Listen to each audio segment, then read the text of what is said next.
जय हिंद, वंदे मातरम। भैया ये वीडियो अगर अच्छा लगी तो शेयर दबा के करिए। गाजीपुर वीरन का धरती है।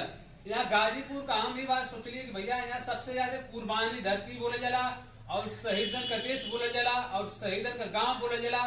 जेकरे दिमाग में जवन चलेला वो गाजीपुर बदे बोलेला। बहुत लोग सुनबा तब पूछे कहाँ घर, गाजीपुर। गाजीपुर वह जिला है ना भैया जहाँ आर्मी में लिखा बहुत ज्यादा शहीद हो ना। सबसे अधिक शहीद हो वाला पूरे भारत का बात करती, पूरे भारत में गाजीपुर एक ऐसा जिला जहाँ शहीदन का गांव बोले जला। वो शहीदन बदे हम आज कहते कि यहाँ लड़का अगर तैयारी करत हुआ तो गाजीपुर रेजिमेंट बनवा जा। गाजीपुर जब रेजिमेंट बनी तो उसके बाद पाकिस्तान होकर चाहे चीन दोनों को रुआ काप दे। यहाँ गाजीपुर का लिखा काफी हुआ उड़ा दिए बम फेंक के। अगर दम हो तो एक बार गाजीपुर का रेजिमेंट बनवा जा। उन्होंने देखा चढ़ाई करवा दी। यहाँ का लड़का 4 बजे भोरे में भी दौड़ना, 3 बजे रात का भी दौड़त हुआ। जब इच्छा करी 12 बजे 2 बजे अगर न विश्वास होकर तो ग्राउंड यहाँ बहुत हैवी ग्राउंड हुआ जाके देख सकला। एक नंबर का लड़का हुआ। यहाँ कोनो लवंडिया बाजी ना करता, ना कोनो गलत काम करता, खाली कैसे प्यार है हमके वतन से प्यार है। जेकर माँ एक पैदा के लड़का वो वतन से प्यार करे बदे आज कुर्बानी देवे तैयार है।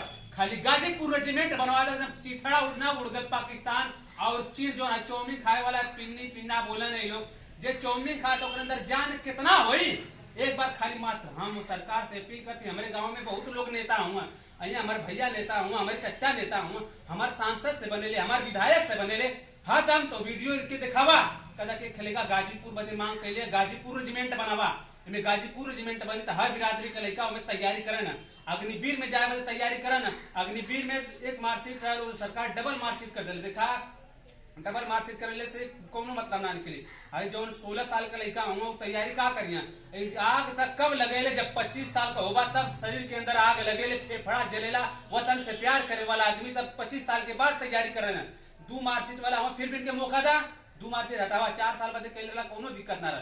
बाकी 2 मार्कशीट लगा देला सबका लड़का उनका मनोबल टूट गया। फिर भी लड़का तैयारी करत हुआ। अभी चीन से अगर पाकिस्तान से युद्ध हो जाए तो डबल मार्कशीट क्यों ना दिखाई के पास डबल मार्कशीट तब बाबा सबके सिलेक्शन था।